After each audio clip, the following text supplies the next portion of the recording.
Donc ici vous avez le portillon qui vous donne accès à votre réservoir à matière, donc votre cassette WC. Donc pour sortir votre cassette, vous pensez dans un premier temps à soulever le déverrouillage et tirer.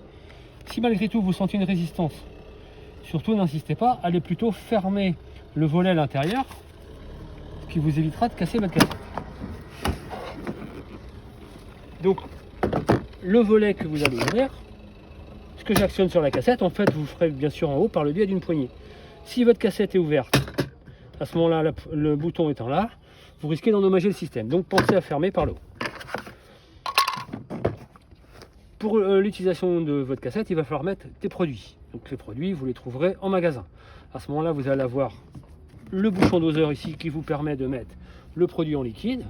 Éventuellement, vous avez d'autres formes de produits en sachet ou en pastille. Donc ce que vous faites, toujours en amont, vous mettez 1 litre, 1,5 litre. Vous mettez de l'eau dans la réserve d'eau. Éventuellement, vous pouvez mettre le produit en liquide par là. Le risque, c'est que vous ayez des coulures qui interviennent là. Éventuellement, en le mettant ici, vous gagnez dans un premier temps en diamètre et vous facilitez aussi le visuel sur l'intérieur pour un éventuel nettoyage. L'éventuel nettoyage doit être fait avec des produits spécifiques magasin. En aucun cas, vous utilisez de produits à base d'eau de javel ou quoi que ce soit. Vous avez aussi les produits en sachet qu'éventuellement, vous pouvez mettre directement ici ou éventuellement par l'intérieur. En aucun cas, le produit liquide, vous le mettez par l'intérieur. Le risque, c'est que vous risquez de tacher votre cassette et brûler votre joint. Votre joint, il faudra penser également à le lubrifier.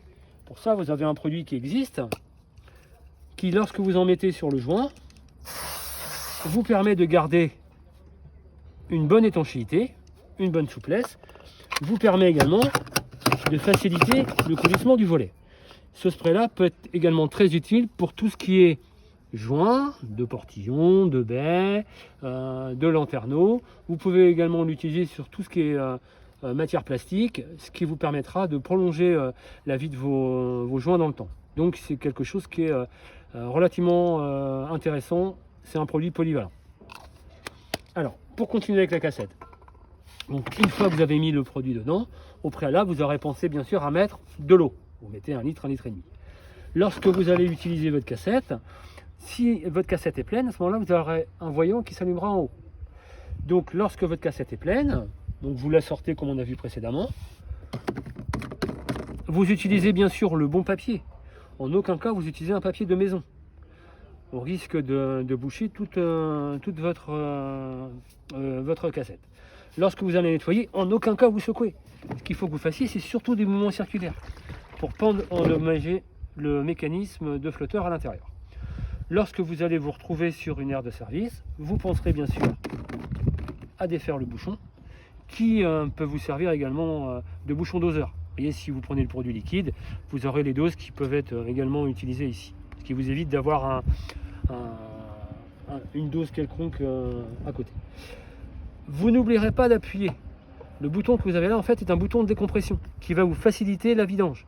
Lorsque vous allez avoir utilisé le bon papier, le bon produit, toutes les matières étant liquéfiées, vous n'aurez aucun souci de vidange. Alors que si vous avez utilisé un papier de mauvaise qualité, le problème c'est que vous allez bouchonner et vous êtes obligé de tout nettoyer. Donc c'est quand même pas très agréable.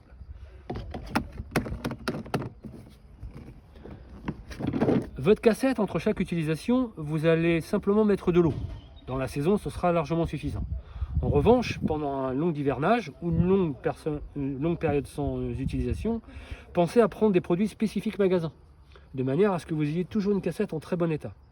Si votre cassette est en bon état, vous aurez donc une bonne utilisation et ce qui va vous limiter les frais. Vous avez une cassette qui fait à peu près 17 litres en autonomie. En revanche, en poids, ça fait quand même une vingtaine de kilos, ce qui est quand même relativement bon. L'avantage maintenant, c'est que vous allez vous retrouver avec des roulettes, ce qui va vous faciliter le transport.